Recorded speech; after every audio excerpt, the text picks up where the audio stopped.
Assalamualaikum warahmatullahi wabarakatuh. Halo teman-teman, kami dari kelompok 1 akan mempresentasikan tentang landasan dan teori bimbingan konseling perkembangan. Kira-kira teman-teman udah pada tahu belum nih? Kalau belum, ayo kita bahas. Sebelum ke pembahasan, alangkah lebih baiknya kita perkenalan terlebih dahulu.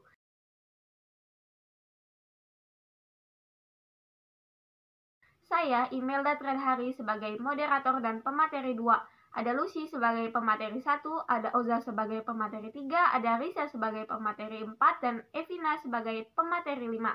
Tanpa banyak basa-basi, yuk kita simak pemaparan dari pemateri 1. Kepada saudari Lucy dipersilahkan.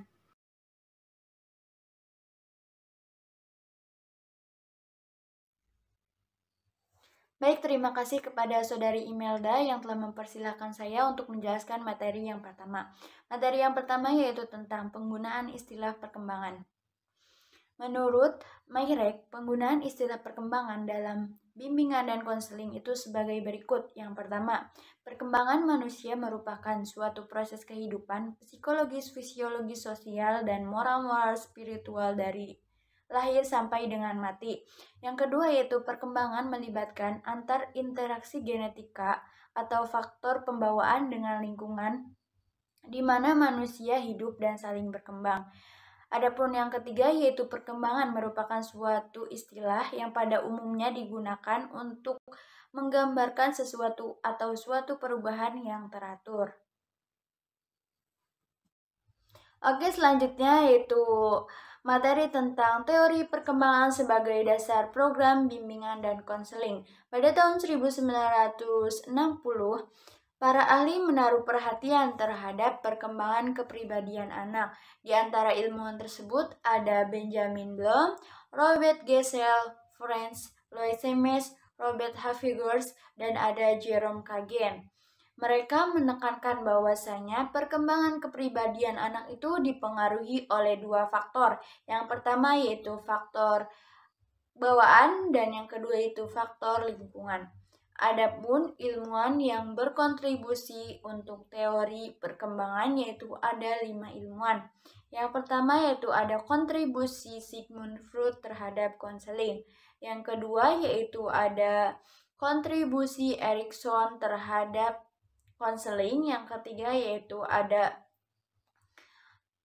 kontribusi Piaget terhadap konseling. Yang keempat yaitu ada kontribusi dari humanistik terhadap konseling. Dan yang terakhir yaitu ada kontribusi Havigers terhadap konseling. Mungkin itu saja penjelasan dari saya. Selanjutnya akan dilanjutkan oleh Saudari Oza. Teman-teman, di sini saya akan membahas mengenai bab 3 yaitu bimbingan dan konseling perkembangan di sekolah, yaitu mengenai definisi bimbingan dan konseling perkembangan. Apa sih bimbingan dan konseling perkembangan itu? Jadi, pendekatan perkembangan dalam bimbingan konseling merupakan pendekatan yang tepat digunakan di sekolah. Kenapa tuh? Jadi, karena pendekatan ini lebih berorientasi pada pengembangan ekologi perkembangan peserta didik. Kebutuhan dan pendekatan perkembangan melakukan identifikasi keterampilan dan pengalaman yang diperlukan siswa agar berhasil di sekolah dan dalam kehidupannya.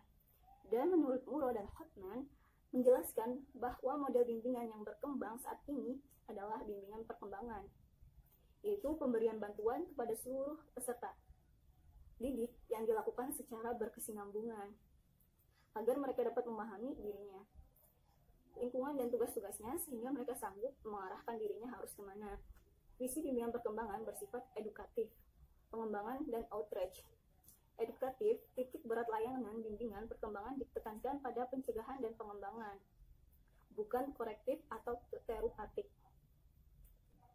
Target populasi layanan bimbingan perkembangan tidak terbatas pada individu yang mengalami masalah, tetapi semua individu berkenan dengan semua aspek kepribadiannya dalam semua konteks kehidupan.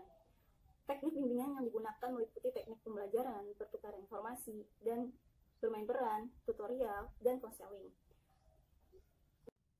Lanjut ke bagian D, mengenai tujuan bimbingan dan konseling dilihat dari tugas-tugas perkembangan anak.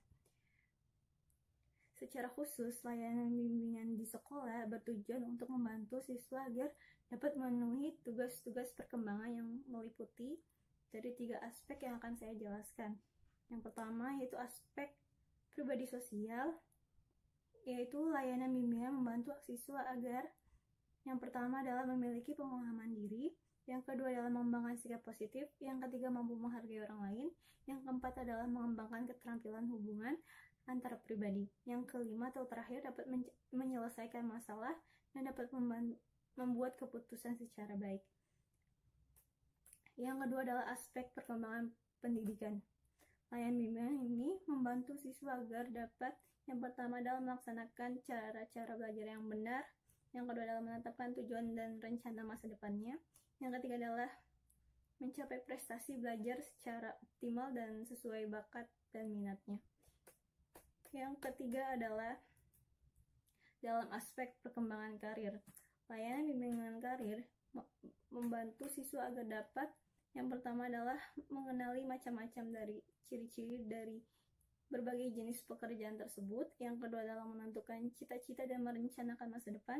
Yang ketiga adalah menyesuaikan keterampilan, kemampuan, dan minat jenis pekerjaan tersebut. Mungkin itu saja yang saya sampaikan. Saya kembalikan ke moderator. Terima kasih. Selanjutnya, karakteristik bimbingan dan konseling di sekolah. Menurut karakteristik bimbingan dan konseling di sekolah dasar yaitu lebih menekankan pentingnya peran guru dan membimbing, lebih menekankan pengembangan dan pemahaman diri, pemecahan masalah, dan kemampuan berhubungan secara efektif dengan orang lain. Yang ketiga itu lebih melibatkan orang tua.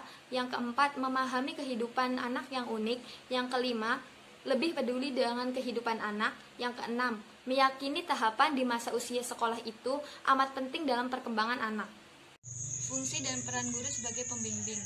Menurut Muros serta Kotman, pengajar merupakan unsur yang sangat kritis pada implementasi program bimbingan perkembangan. Guru ialah geladang terdepan pada mengidentifikasi kebutuhan peserta didik, penasehat utama bagi peserta didik, serta perekayasa nuansa belajar yang mempribadi. Pengajar yang memonitor peserta didik pada belajar, serta bekerja sama dengan orang tua buat keberhasilan peserta didik. Ya. Menurut Rohman Natawijaya, peran guru bimbingan sebagai penyesuaian internasional dalam proses belajar mengajar, yaitu yang pertama, memperlakukan peserta didik sebagai individu yang memiliki potensi untuk berkembang dan maju untuk mengarahkan dirinya sendiri untuk mandiri. Yang kedua, bersikap positif dan wajar terhadap peserta didik. Yang ketiga, memperlakukan peserta didik dengan hangat, ramah, rendah hati, dan menyenangkan. Yang keempat adalah bersikap empatik. Yang kelima, menghargai martabat peserta didik secara individu. Yang keenam, berpenampilan diri yang sesungguhnya sesuai karakter kepribadiannya di hadapan peserta didik. Yang ketujuh, konkret dalam menyatakan diri. Yang kedelapan adalah menerima peserta didik apa adanya tanpa ada perbedaan derajat.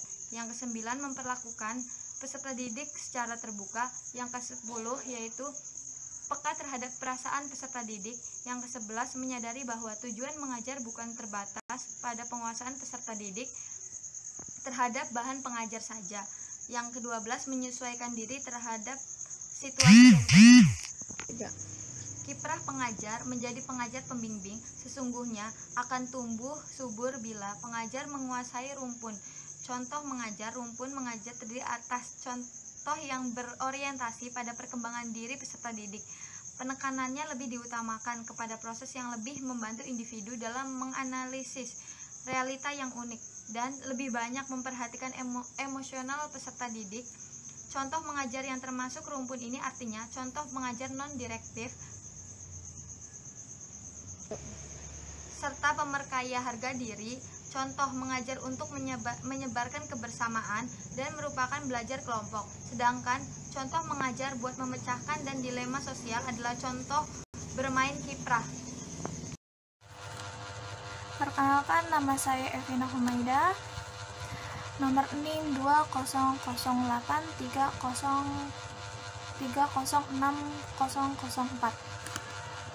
Di sini saya akan menjelaskan dua judul. Yang pertama, struktur program bimbingan dan konseling perkembangan dan evaluasi program bimbingan perkembangan. Baik, langsung saja saya akan menjelaskan dua judul tersebut. Yang pertama, struktur program bimbingan dan konseling perkembangan. Struktur program bimbingan dan konseling perkembangan terdiri atas 4 komponen. Yang pertama, layanan dasar. Layanan dasar yaitu suatu proses pemberian bantuan kepada seluruh konseling melalui kegiatan penyiapan pengalaman terstruktur secara klasikal atau kelompok yang dirancang dan dilaksanakan secara sistematis untuk mengembangkan kemampuan dan menyesuaikan diri yang efektif sesuai dengan tugas perkembangannya. Yang kedua, layanan responsif. Layanan responsif ini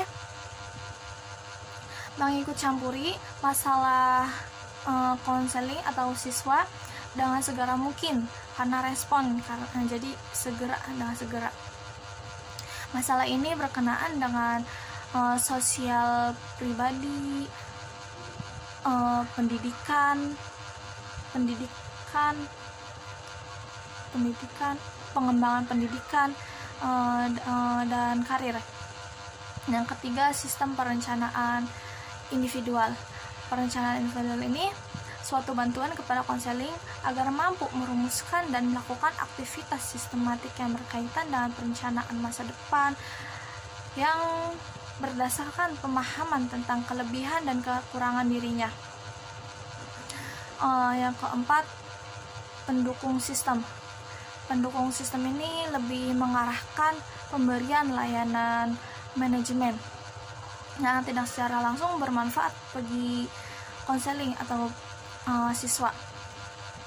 Layanan ini mencakup tentang konsultasi dengan guru-guru, dukungan bagi program pendidikan orang tua, dan upaya-upaya masyarakat yang berhubungan. Lanjut dengan judul yang kedua, evaluasi program bimbingan dan evaluasi program bimbingan perkembangan. Evaluasi program bimbingan perkembangan ini lebih mengarahkan evaluasi proses yang dilakukan dalam setiap langkah untuk memperoleh umpan balik atau feedback yang